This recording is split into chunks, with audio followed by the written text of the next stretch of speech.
Motherhood in America podcast, where we talk about the social, emotional, and spiritual aspects of all things related to the childbearing years in America. Whether it's the challenge of increased infertility rates and the emotional, physical, and financial toll of that experience, the heartbreak of pregnancy loss in a culture that doesn't have a framework for honoring this type of loss, or the complexity of pregnancy, postpartum, and parenthood in a country that gives us the freedom to make so many choices, but those choices can also feel overwhelming as we endeavor to do the exact right thing. We talk about it all. I'm your host, Stephanie Reisinger. I'm a licensed clinical marriage and family therapist who specializes in working with women and couples before, during, and after pregnancy. My desire is to address some of the hard topics faced during this tricky time while also sharing some hope. So please join me as we explore the ins and outs of motherhood in America. This podcast is for informational purposes only and not meant to provide medical or mental health advice and does not replace personalized care by your provider.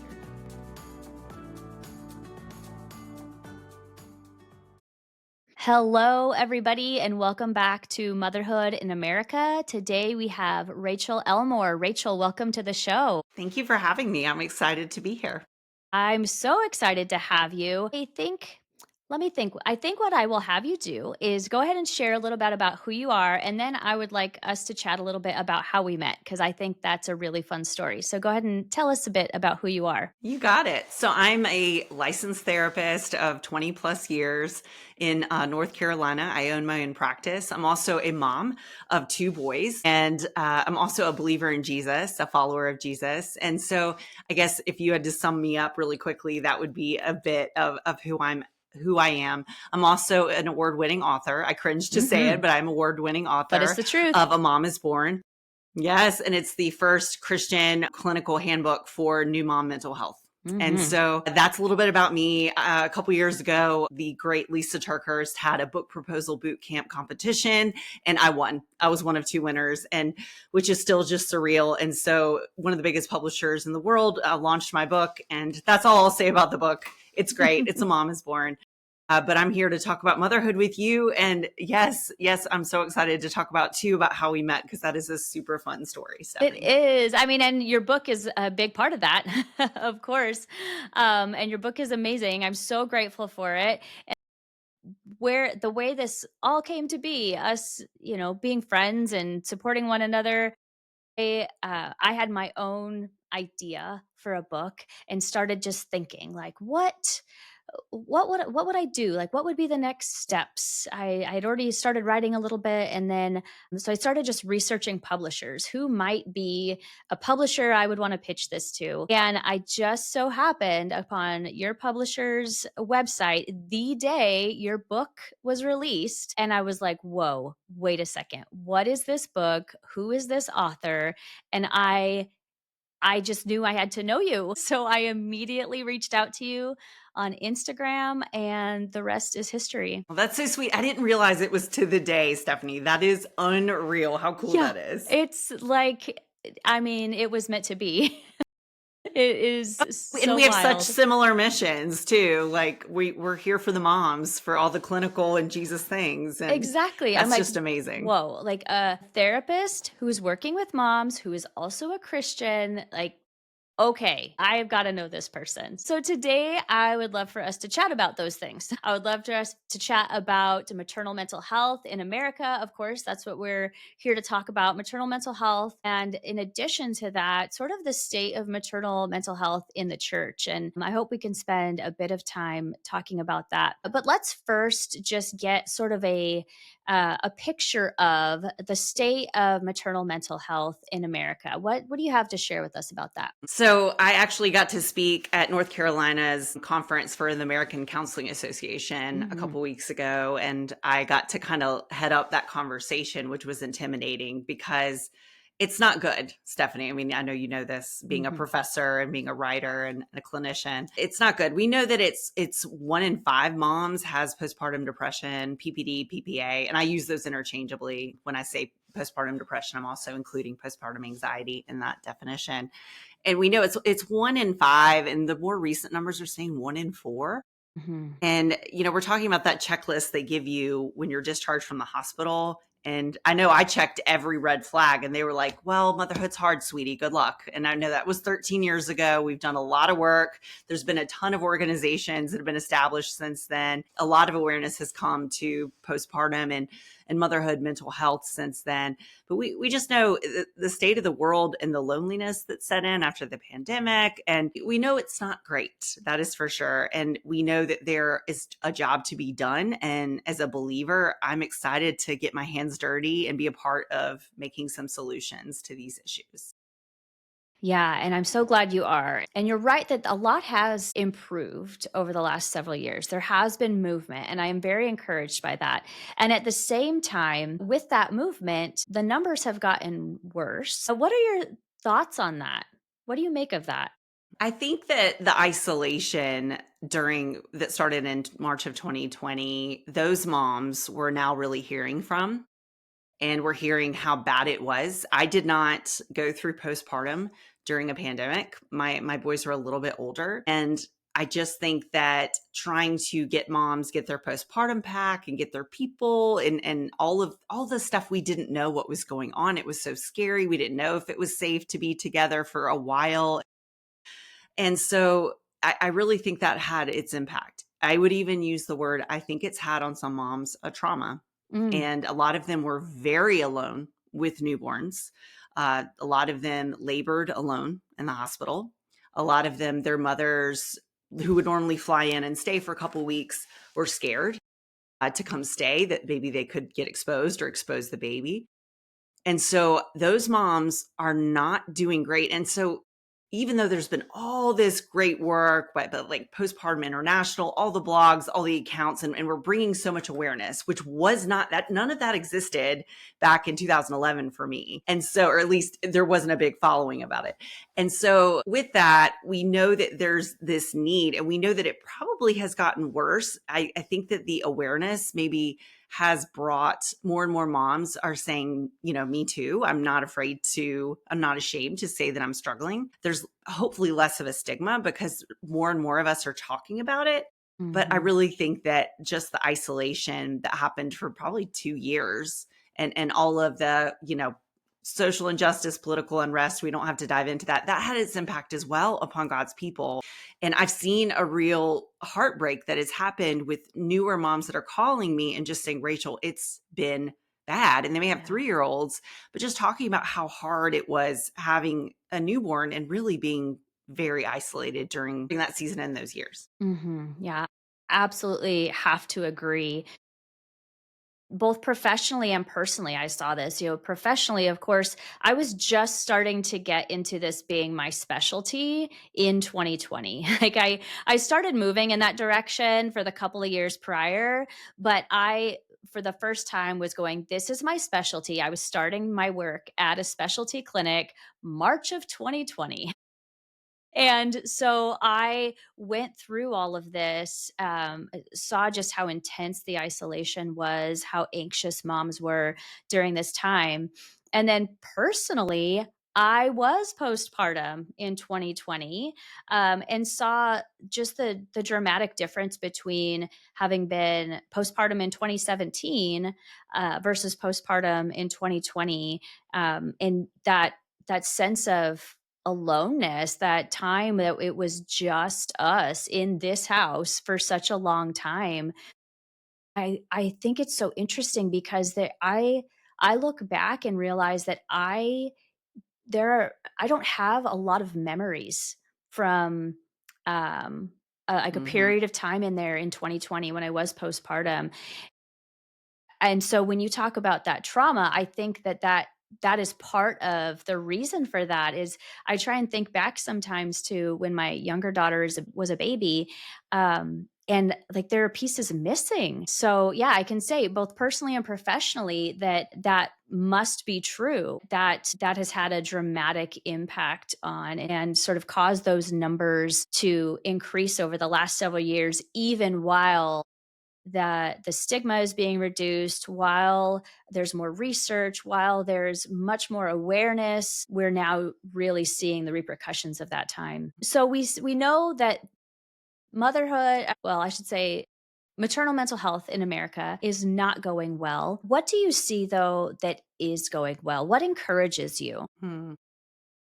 I'm excited to hear moms work, which is my mission. My heart song is to get moms to feel like maybe they're a good mom, and maybe, just maybe, they're not a bad mom, that they're a good mom. And I'm starting to see moms say no thank you to mom guilt. I'm Yeah. starting to see moms like realizing some of the generational patterns. And I love my mom, I love my grandmothers, but some of the things that we were inadvertently taught weren't helpful when it comes to teaching us to be good mothers, and have had a pretty bad impact, or a bad impact on our mental health, especially things like mom guilt and shame.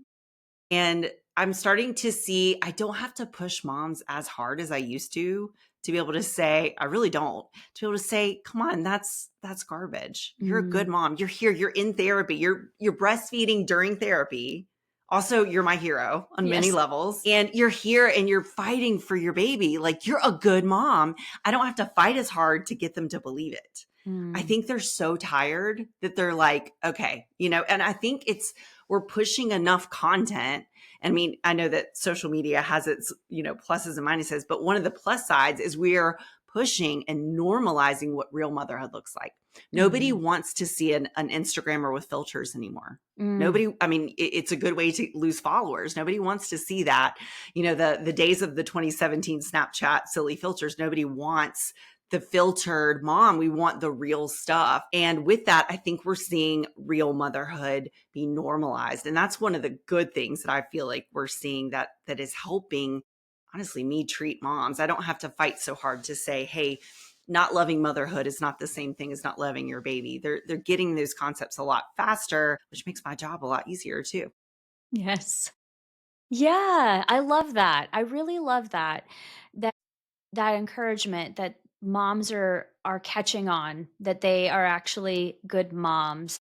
Think that I would even add to that too, that I think I don't have to fight as hard to get moms to set boundaries as I once did. That moms are starting to realize the importance of having good boundaries as well. And I think those things go hand in hand, right? That recognizing I am a good mom, that I have a sense of worth, and that I am allowed to have boundaries for myself and for my family. That's a really good one too. Again, something that I feel like as a clinician, I used to have to push.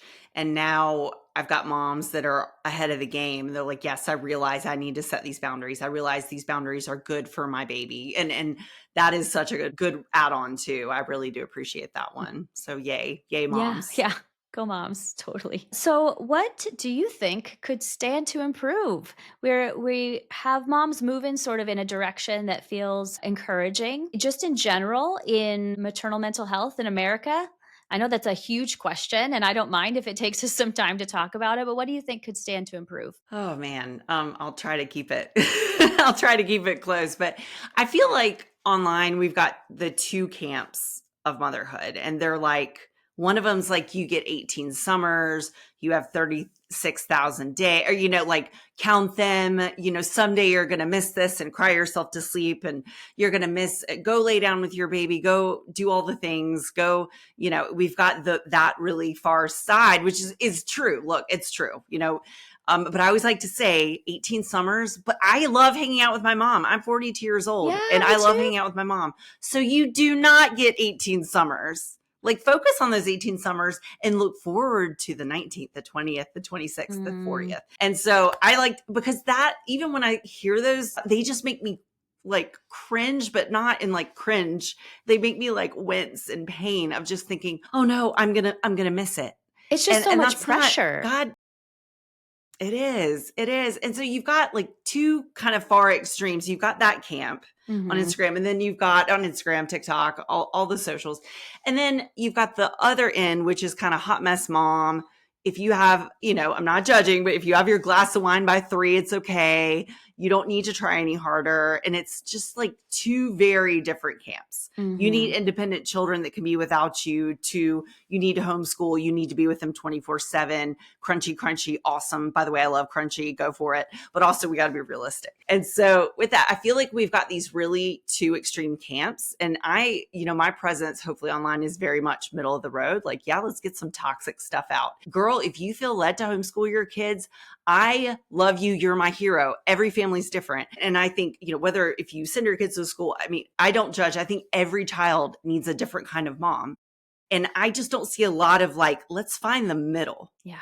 Because the middle ground takes the best of both worlds of saying, let's cherish this, but not repeatedly in your face reminding you, put a marble in a jar for every moment you're going to miss them. And I'm like, stop, you're just like, I feel like the enemy really runs with that stuff. And maybe that's just my broken, sinful heart, Stephanie, but the enemy just goes, look what you've done. The enemy runs with that.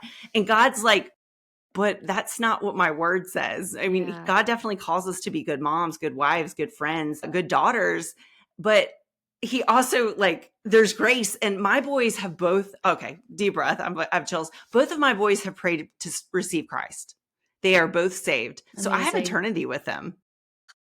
But I want to cherish this earthly life as well. That might be going too far in the future. But girl, I'm going to have eternity with them. And I remember the moment I realized I'm going to have that. So I just wish we could find the middle of I saw a reel the other day that said, don't normalize hot mess motherhood. Our job is to take care of the home and keep things in order. And I'm just like, and God bless her. She's got a homemade apron on. She's drop dead gorgeous. They always are. And it's like, This isn't realistic. And so, yes, we need to keep clean houses. We need to, do things that we need to do to take care of our family. But I also have a job, and that's not wrong either. I just wish there was the middle. Yeah. I don't like living for the extremes. And I don't think most people live in the extremes. I think most of us are like, hey, I'm going to use the non-toxic cleaning products, but if the stomach bug hits my house, you better believe I'm going to get some bleach out. I think that we need that middle ground motherhood to kind of say, this is what real life looks like. And every mom feels led in a different way. And that's okay. That is okay. I don't think you're a bad mom if you don't homeschool or homeschool. And these camps that keep getting set up are so confusing for new moms. Stephanie, you and I know how to navigate it, right? We're not veteran moms, but we've been in this for a few years. We know what we're doing. And these new moms, they come to me with babies and they're like, what am I supposed to do? Should I homeschool? I'm like, okay, you have a 6-week-old, deep breath. But it's just, I wish we could find the middle. Yes. I could not agree with you more. There were so many things in what you just said, and I wrote things down because I want to talk about those things more too. I think so much of what you're saying too is moms trying to be the perfect mother. Whatever they think that means, they're trying so hard to do it perfectly, exactly right. How many times do you hear moms, for example, saying, I just don't want to mess up my kids. I'm so afraid I'm going to mess them up. And it's like, but actually, the truth is, you're going to in some ways.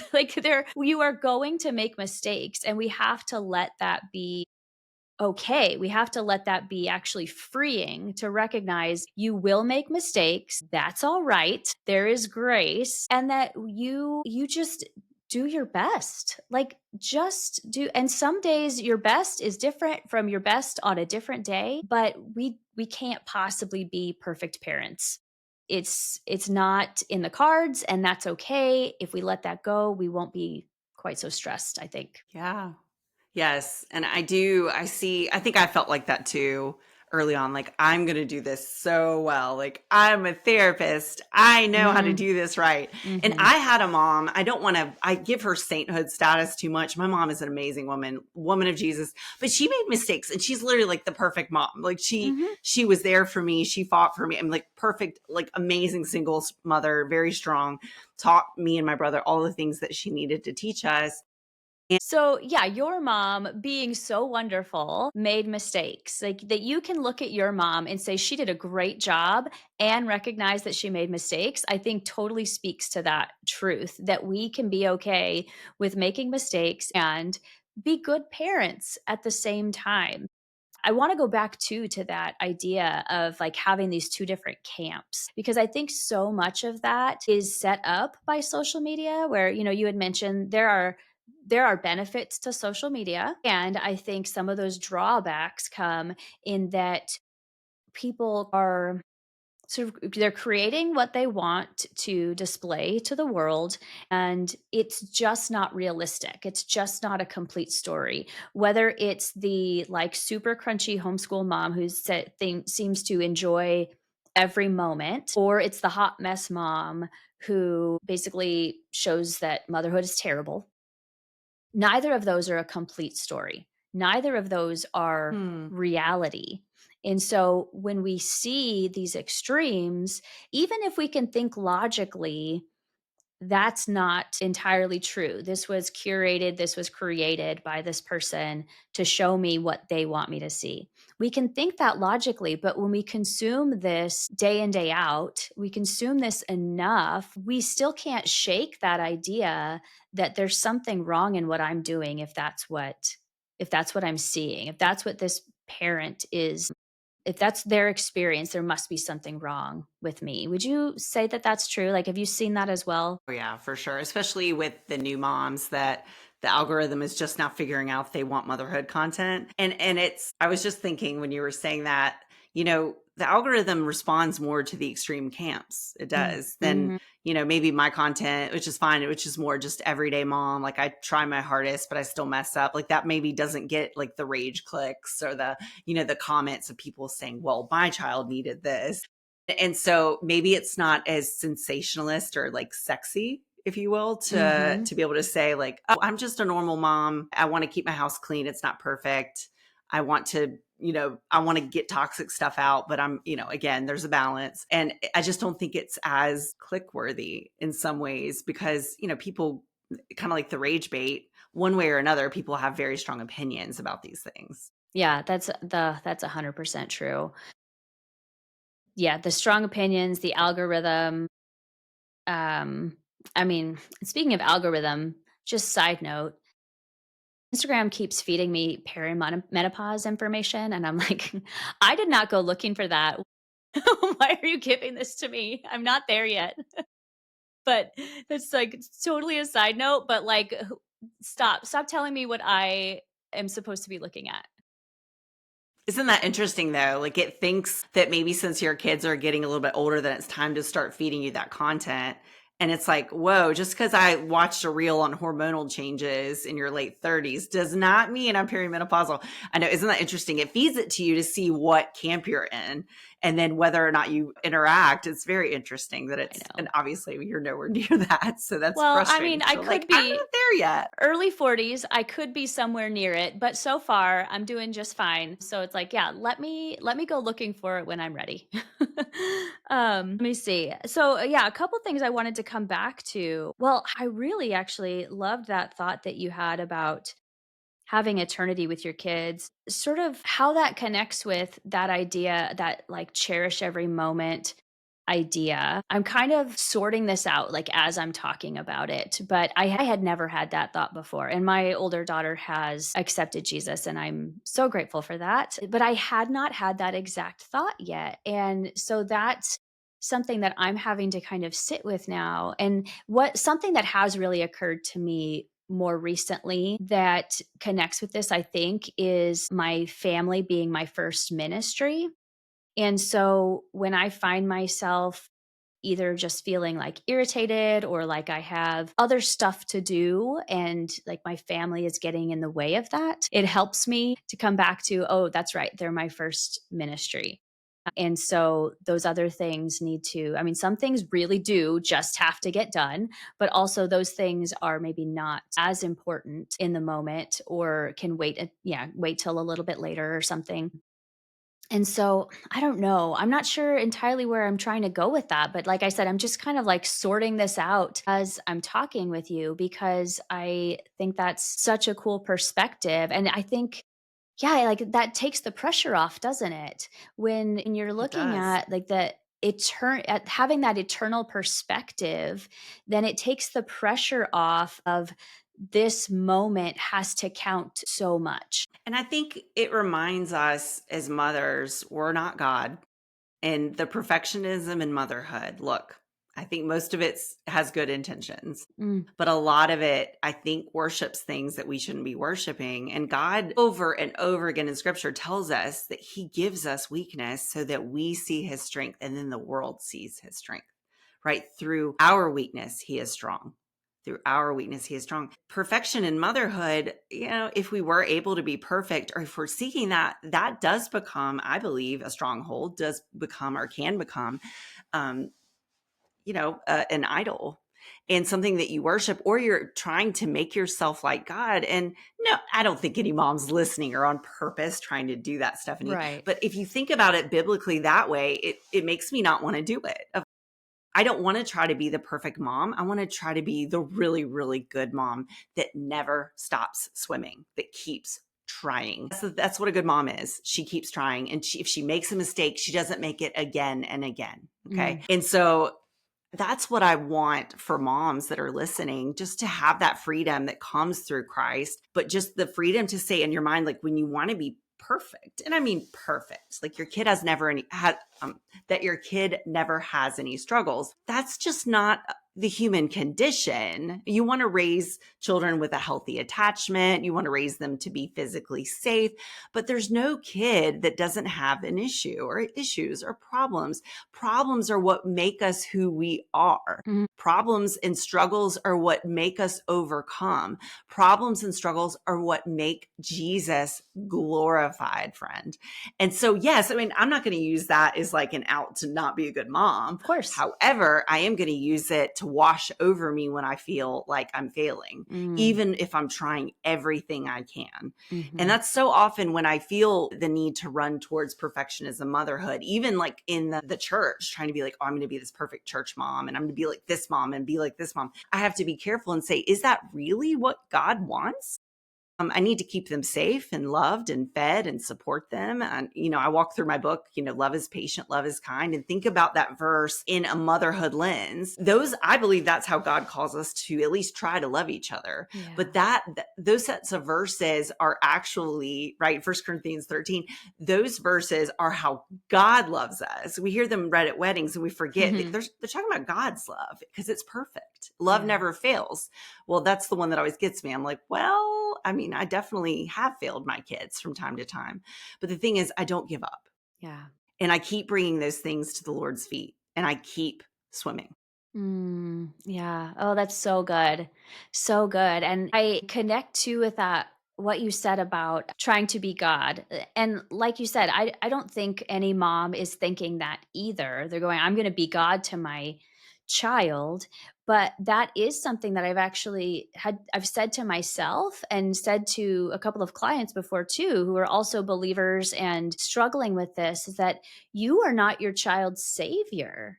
I had to have that Mm. realization first, of course, but I could share that with anybody else. But it is not up to me to save my child. It is up to me to raise my child, to be an example to my child. But Jesus is my child's savior, and I cannot be that. And I don't have to be. And that, again, is really good news that I don't have to be the savior to my child. Oh my gosh. That's my favorite quote of the year is, I'm not my child's savior. Like that.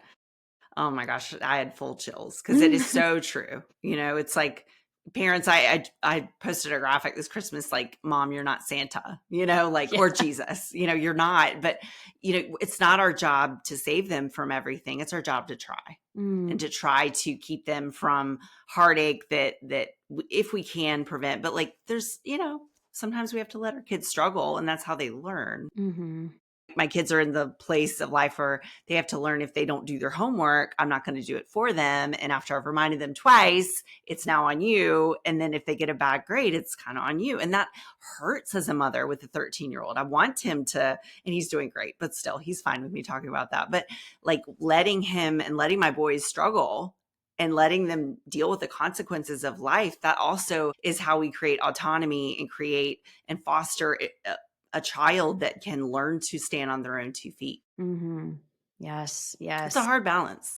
It is. It is a hard balance. And I I love that this has gone here. This conversation has gone here because we start out talking about mental health in America. And there is so much in what we're talking about that connects with that intense anxiety that so many moms are experiencing, that deep depression. And we'll talk about the other parts of it too. Like, I definitely want to get to that as far as community goes and how we support or don't support moms that can contribute to that. But also, the picture that we have of ourselves, the expectations we have of ourselves, the idea that we have of who God is and the role that he plays in our life or in our children's lives, that is such a huge contributor to the mental health or lack of mental health for a lot of moms. Absolutely. Couldn't agree more. Well, let's kind of segue into that. I wanted to talk about the state of maternal mental health in the church. And so, we talked about numbers, and I don't have statistics specific to Christian moms. I don't know if you do, but I don't have those. But we talked about, moms in general in America. We have those statistics. But when we look at just sort of anecdotally and what we observe, what do you see as sort of the current state of maternal mental health in the church, and like sort of what's going well, what isn't? Yeah. So, I was hoping with my book, I was hoping it would become, I would get it. And I have gotten it in a lot of churches, and a lot of churches are using and giving it to moms, and the pastors are reading it. And my hope was that it was going to become a little bit, and it's still, I hope it will become a handbook to some pastors to say, hey, here's how to take care of this, and here's how to foster this, because they are on the front lines, right? The church is on the front lines for mental health, for Christians and non-Christians alike.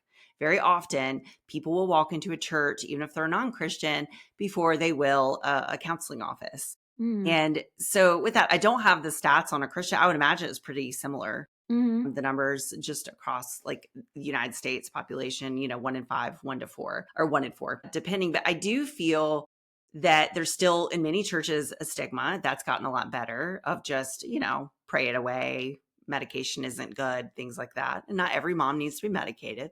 But I'm very thankful that medication was in my life during that season. It helped a lot. And so I do think the awareness there, and I do still feel like ministry partners are scared of this issue. And I kind of want to just say once and for all, like, it's depression, it's anxiety, which is scary, but it's not that different. I mean, the struggles that a new mom's dealing with physically, sleep, time, hormones, yes, you have that stacks on top that makes it harder. But like, I want pastors and ministry partners to see that we treat it very similarly from a mental health perspective. And especially a lay counselor, you need to make sure that they're safe. You need to make sure that they're in community, that they're getting outside, that they're getting exercise. Like, the tenets are very, very much still similar. We may treat it different biologically, and we may do some extra things in therapy. And there are extra challenges, right? With Yeah. postpartum versus depression, or postpartum anxiety versus anxiety. But I don't want people to be scared of it. And I feel like so many pastors say, we don't know what to do with this. And I don't know. I don't know if sometimes it's because it's babies, but I would like most churches or the church to just kind of say, this is just, it's depression. It's anxiety. Hmm. And yeah, she's not getting any sleep, which makes it a lot harder. Yeah, she's not at work, so she's stressed about money. So there's all these added factors. But we're still going to jump in and do the same things that we would do. We're still going to do a lot of those same things to love on these people. Yeah, what do you think that is? I mean, I know you kind of said you're not sure, but maybe it's a baby, but I would like to I'd like for us to kind of think about that a little bit. What makes that different in the eyes of church leaders from, say, other mental health challenges? Like, one thing that comes to mind for me is the idea that children are a blessing, which they are, by the way, that children are a blessing, and that there is an expectation that this postpartum time should be really blissful and exciting. And so we're all very happy then to bring this child in the world, and are supportive in that way, but perhaps not making room for mom to maybe also have a hard time. Yes. And it is like there's still a blessing even if it's hard. I will say people say this to me constantly. I wonder if this has been your experience, but as I've kind of come out and I've been telling the world for the last 12 years that I had postpartum, one of the things people tell me very quickly, I never had any postpartum. My wife never had any postpartum. No, I never had those issues. And I'm like, Yeah. cool. Like, that's great. I'm just speaking in an event and, all moms go through the baby blues. All moms go through struggles. So that's the point is, yeah, it may not be extreme, but they're very quick to tell me that. Even if I just talked about, if we were sharing a client and we're just discussing how to treat anxiety or depression without postpartum in front of it, people start to panic, men and women alike. Okay. Start to panic. And they always need to let me know. And the example I have many years ago, do consulting work with a lot of churches and pastors, and they'll call me and just kind of bounce ideas off of me and make sure that, hey, how should I handle this case? Who should I refer to? Those kinds of things is one of my great loves to do pro bono, because I just love loving on the church and loving on pastors and men and women alike in leadership. But I remember this pastor, his daughter had her child, and I was just saying, congratulations, so exciting. And she had a really rough go at it, a really pretty traumatic childbirth, all of that. And I was like, just let me know how I can pray for her. I wasn't saying like, get my book. And, my book wasn't even out. This was many years ago. I wasn't saying she needs to come see me. And he was like, oh, no. She doesn't have those issues. And it always stuck with me. Wow. And I was like, my gosh, those issues. You mean like depression and anxiety? Like 1% of the United States has an anxiety disorder right now. Yeah. It's not uncommon. Yeah. And so there's still a stigma, whether we like it. The more awareness, the more people speak out, it will help. But there still is that. And I really feel it in the church, and equally between men and women. It's not a man thing. I definitely see it in ministry partners, male and female. Yeah, goodness, those issues. It's a hard thing to dissect. It is. And, I have not spent as much time talking about these subjects within the church, actually. I've been more in secular spaces. And so I'm not sure. I mean, I have heard people say things like that. I haven't heard it a whole lot, but I have heard people say things like, oh, yeah, I was fine. We didn't. And it's like yes, having to, even if you didn't ask or even if you didn't share anything personally, just learning about what I do professionally, there are times where people feel as though they need to clarify. But then on the flip side, I also hear a lot of moms, I'm sure you've heard this many times as well, say, oh gosh, I really could have used you when I was postpartum, who now also open up more and share about the challenges that they faced and then didn't feel supported or didn't know that there were options for help at that time too. I know it's a good point. And, people share the reason that they share, especially once I did something as brave as publishing a book and my story's in it. And so, but, people will approach me even just to tell me that they didn't have postpartum. And I'm like, great. Like that's not everybody has it. That's great. Like praise the Lord. Like that's great. But it's not this thing that we need to be afraid of as a church. I very much was happy and loved my baby very much. And it's one of those things. It's like, if we dive in there and we're not afraid, I know I read recently that Elijah, God sent the Spirit to comfort him when he was depressed. He didn't send someone to preach at him or condemn him. He sent the Spirit just to like give him a hug and hang out with him when he was depressed and to encourage him. Yeah. He didn't stand there and tell him all the things he was doing wrong. He didn't panic. He's just like, I'm going to sit with you in your pain. And as clinicians, that's what we do so often is, all right, like, I mean, I don't want to be super triggering, but like, all right, you've had passive ideas about like, what if you went to sleep and didn't wake up? Like, let's talk about it. I'm not scared to talk about those things. I am not scared. And I think that I think moms sense that. I know I sensed it in some people in my life when I started talking about like, I don't feel like myself. I cry all the time. And people are very quick to say, well, motherhood's hard. You're going to be okay. I'll pray for you. And just kind of like back away. And I think we just need to get away get away from this idea that it's something to step away from and like, let's dive in. Mm-hmm. Like, I was born for the storm. Dive in and say, I'm here for you. Like, I'm going to do more than pray for you. I'm going to bring you food this week. Meatball subs, girl. Going to check on you. And like, do not be afraid. Like, we can go pray over people that are about to have heart surgery. You know, this is just as scary, but in a different way. Right. There's nothing broken in this mother. There's nothing broken. Mm-hmm. You have everything to gain. And it is so cool to do my job because I do so much preventative work in like a client who's already been a client who gets pregnant for the first time, or in a mom that comes to me after her first child that's about to have her second, and she wants to prevent a lot of the postpartum from occurring. And I know that this is anecdotal in a case study, but I mean, we have been able to prevent postpartum symptoms in the second case because we get ahead of it. And I'm like, this is not something to be scared of. Like, we can do stuff. Yes. And normalizing, like, I'm not scared of your postpartum. I mean, that would have felt amazing to me. I felt so alone. There were no blogs. Like, there were no books, especially by a Christian or especially by a counselor, to say, oh my gosh, I thought my career was over. I was like, oh my gosh, I've got postpartum. Well, yeah, 1 in 4, you're not alone.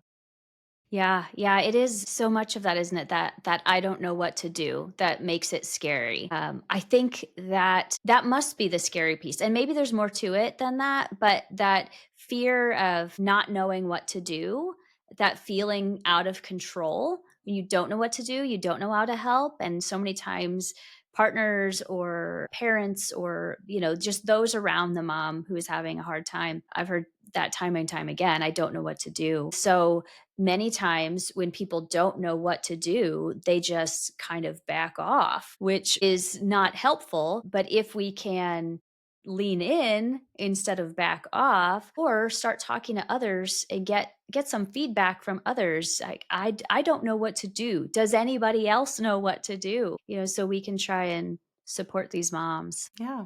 And I mean, it's a simple thing, but I'm like, my book is free on Spotify. Read my book. Like, read it. Like, read the first 2 chapters. Listen to it. It's free.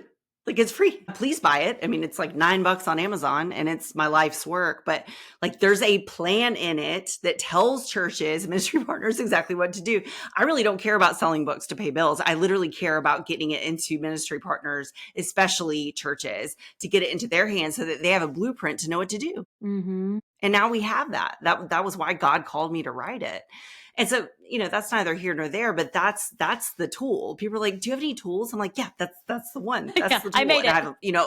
I've been on like 250 podcasts or something. Like, you can listen to those, but this is the tool to be able to say, hey, I summed it up for you in 200 pages, and be able to say, like, this is where we go with it. And you don't have to be afraid. Postpartum depression is depression. Postpartum anxiety is anxiety. It just looks a little different. Mm-hmm. Yeah. I think we do some things the church does well is probably meal trains. I think that most churches are really good about organizing some kind of meal situation for new moms and new families. And in addition to that, we have seen movement in more acceptance and encouragement toward counseling over the last, I don't know, 10, 15 years, would you say, within the church? We now have Definitely. church counseling centers, in fact, where that would not have been a thing, that you would have licensed counselors within a church setting, 30 years or prior to that. It was always pastoral counseling, which there is absolutely reason for and benefit for that. But we didn't have that clinically licensed counseling aspect until, not long ago. So we've seen that move as well. And, so in addition to the meal trains and the counseling, I think that there is this, maybe, and you can tell me your thoughts on this, maybe this missing piece of being willing to get into each other's business. Like, it's relatively easy to make a meal and drop it off with somebody and then, take off. I don't have to get my hands dirty if I encourage somebody to go get counseling, which both of these things are very helpful, by the way, not trying to devalue them. They also are, they are this sort of separation when we do that. And we don't get really into each other's business in a way that is intimate and helpful beyond that many times. What are your thoughts on that? Oh my gosh, yes. I do love that churches are like helping, with the financing if your insurance doesn't cover it, or they have counseling centers but I don't want it to ever feel like, "Ooh, boy, you've got one of those mental problems. You go over there."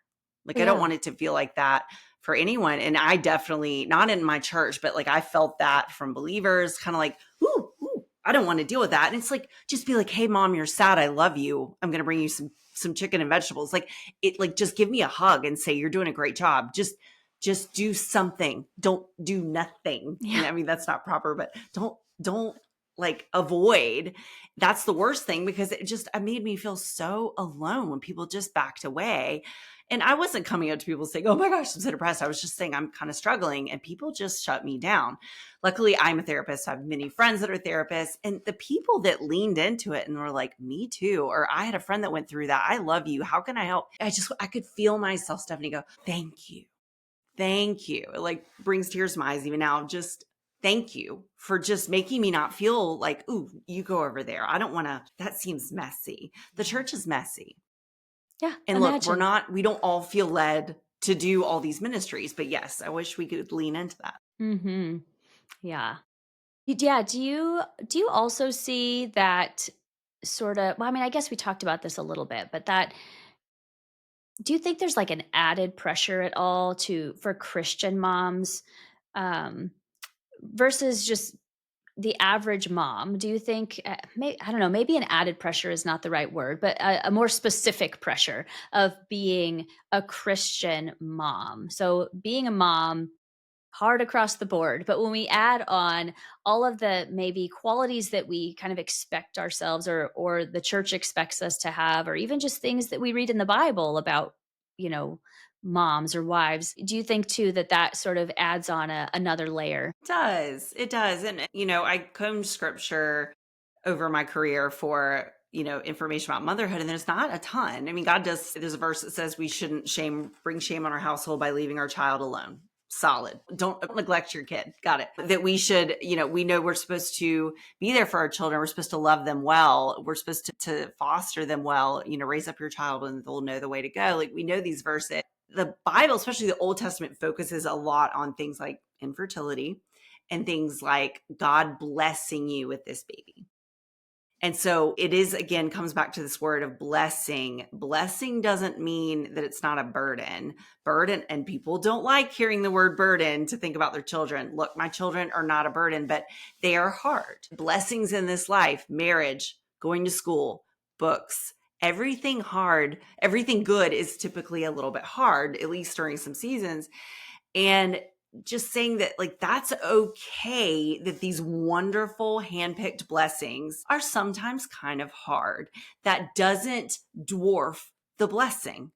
The blessing is magnified, because even though it's hard, we're still doing it, and we're still doing the thing that God calls us to do. We're still being faithful. I do feel even still, like, especially maybe it's in the South, but I feel this pressure of like, "Oh, but it's such a blessing. I was supposed to not be able to have children, and I have too." And, I feel kind of like I have to whisper these things, but of course they're hard. Everything good in this life is hard, and that is okay. You're not saying, "No, thank you" to what God has given you as a gift. You're just saying, "Thank you for the blessing, but I still need your help." We need him. Yes, yes, exactly. And when you were talking about that word burden, I was thinking about the verse, my yoke is easy and my burden is light. And I think burden has had a negative connotation, but I think it's meant to be more of an idea of a responsibility. It is you carry a burden. I think so. If we sort of change our thoughts around that idea of something being a burden to understanding that it's a load that you carry, it doesn't have to be a bad thing. It is hard work to carry that load. It can be both a blessing and a burden without burden being a bad word. Yes.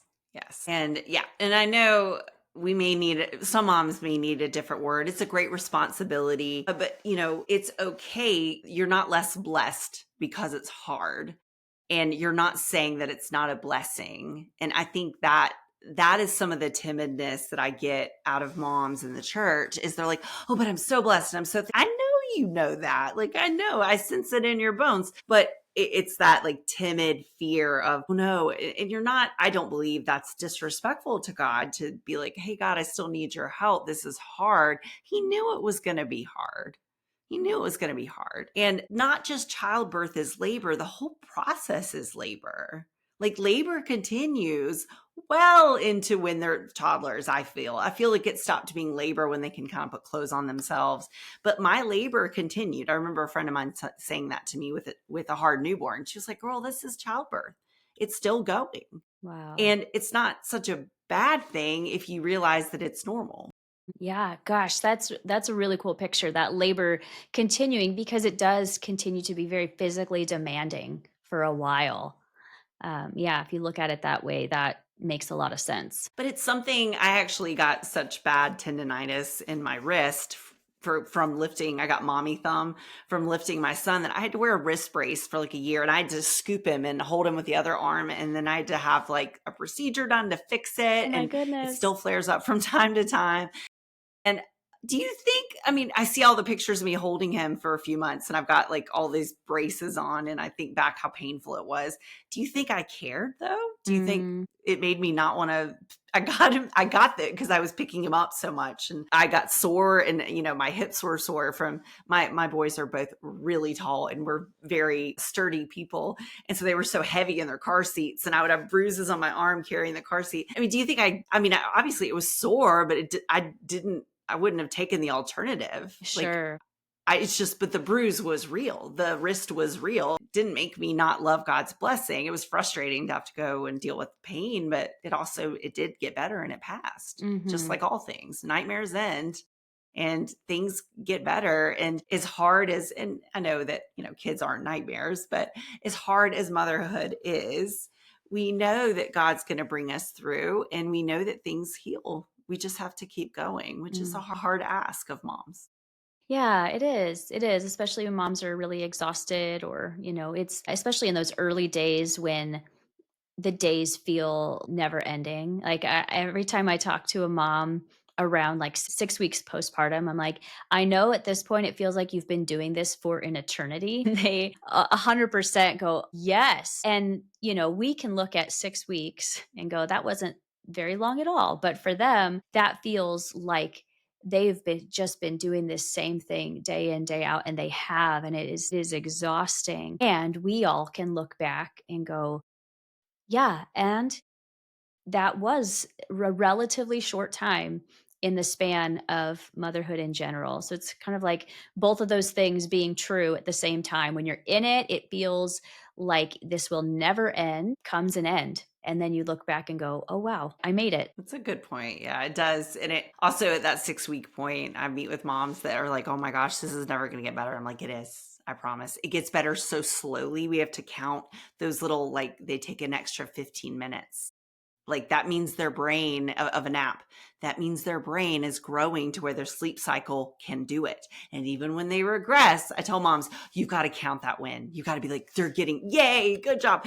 And it feels silly to clap over 15 minutes or the first time that they can sit up unassisted because I'm like, they can start to get their own gas out at that point, and then they're not as fussy and they're smiling at you, which makes it feel more rewarding. Yeah. Each little nugget like that we have to count, because if not, we end up in that tunnel where it never gets better. No, it is getting better, but very slowly, which is hard as a human being. We want those results, right? We don't want to go to the gym 3 times.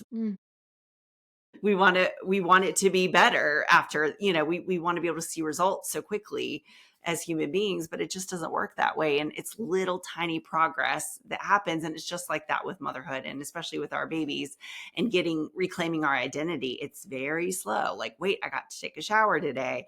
I had I'm at a place in motherhood where I can have a full conversation with a friend. Like, my kids are home right now and I told them to be quiet. Like, what? Like, they can do that now, right? Yes. I was like, hey, can you let me record? And it's just each win you've got to count as a mom. And I don't feel like we do that enough. We're just looking for the big milestones, like sleeping through the night and moratorium on that. Can we stop asking moms that? Stop asking moms if they're sleeping through the night. Please. No, I've never met the mom that wants that question. Like, do you want that question? No, my kids still don't sleep through I don't want the to answer night. that. Excuse me. My 5-year-old woke me up last night because she had a bad dream. I mean, yeah, yes, please, moratorium on that question. Absolutely. Okay. So I wanted to talk sort of like one final thing, talk about how there's so much validity in this being especially challenging. I mean, being a new mom is challenging, has been throughout history, of course. I think we also find ourselves in a challenging time in history, in that we in America live in these we live these very separate lives. We all live inside our own little homes. We have very few multi-generational homes. And so there's not a lot of, you know, aunts, sisters, grandmas, not a lot of that like coming around mom. And even if there are those who help, like there are plenty of new parents who do get help from family, and that is wonderful. There are many, many more who get sort of some help, like minimal help, and so many who just don't really get help at all. And then there's that expectation, I think, that we should just be able to handle this, bringing this whole new human who has all of these needs. And mom is so worn out from having just grown an entire human and birthed that human, and is now many times breastfeeding that human and not sleeping for more than a couple of hours at a time. I mean, all of this with that expectation that we, as our little insular family, should just be able to handle this. And that's where that like really bumps up against the enjoy every moment idea, that I just want to shed some light on, like give some validity to, because much of what I hear that bothers me from those sort of Christian, social media accounts or podcasts about motherhood is that joy that we are supposed to take in motherhood, which of course is still there. But at the same time, I don't think we were meant to mother in this way, in this like very insular individual way that we often do here in America. Oh, I couldn't agree more. I'm not from Charlotte, North Carolina. I'm from Raleigh. And so when I had a baby, I didn't have any mom friends yet, right? My in-laws live here, but my mother-in-law is awesome. I just didn't feel as comfortable asking her for help. And my mom and my mother-in-law both still worked full time. My mom could come for a little bit. She could take a little bit of time off work to come help, but she couldn't really be here for me. Wish she could have been. And I am so on the camp of wishing, I mean, we just don't see these issues in the more communal living, where you have the family plot of land and everyone's got a house. And, it doesn't have to be, obviously it doesn't have to be blood relatives. Some of my true family are not blood related, but where it used to be, if a mom was depressed or if she just couldn't get out of her funk, right? Like mom or her sister, or even like they would, the thing about a wet nurse, like they would help breastfeed each other's babies based on their milk supply. And yeah, there wasn't a need for people to talk about formula and, breast is best, right? Fed is best. Love it. I don't take either camp because I think they both have their place. But it used to be, oh my gosh, I need to sleep through the night. Well, your sister will breastfeed your baby, because that wasn't uncommon. I know that our world isn't like that anymore, but we're not built for that. That's the thing. Like our bodies and our hearts and our minds don't know that. And so trying to navigate that and say that we need our tribe, we need our people, we have to find a way to create that. No, we can't find someone to breastfeed our baby. Most likely that's not the way it works. But can we can we ask our husband to take the 2 a.m. feeding so that we get 4 hours of sleep? I'm telling you, it's the most magical thing on the planet, is to make sure that you're getting that 4-hour stretch of sleep, especially, I mean, when it's been weeks on end of you're only getting an hour. I remember mine was like an hour and 50 minutes. But when, most nights Mitch was doing the 2 a.m. feeding, I would pump. And when I got that stretch, I started to get better, because you get that full sleep cycle in. You can't get that full sleep cycle if you're only doing the hour and 50 minutes and then you're pumping. Right. And so we are meant for the communal living. We are. We know Mm-hmm. that the moms that live that way, we know villages where moms still live that way, and they're happier. They are. Mm-hmm. And they will talk about moms having melancholy, and they call it something different, but Right. then they just kind of come around her and they're like, all right, she'll feel better soon. Her body's healing and she doesn't feel very good. And then she comes around to it. But she also has all these moms that takes the pressure off. And she's got, sisters and aunts and her husband's mom. And, she's got people that are like, okay, the gloom and doom isn't necessarily there because I've got some backup. Yeah. I've got some friends, I've got some backup. And I didn't feel that way during that season. I had to actually ask people that I didn't know that well, but I knew through our church, hey, I need some help. I need you to be my person. I asked moms that were my mom's age, like, I need you to mentor me. I need you to tell me what I'm doing well. And they did. They Mm-hmm. showed up. They did. I prayed for it. And God, my church did a great job with that, sending out, people saying, hey, there's this mom. She needs a little extra discipleship, and just going and momming together, and Yeah. that being so pivotal during, especially when they're really little in those first few months. Yes, yes. I love that. I love that so much. Rachel, thank you so much for chatting with me today. Thank you from the bottom of my heart. I just can't tell you how much it means to me to know you and to be able to have these conversations with you. Thanks, lady. All right. Take care.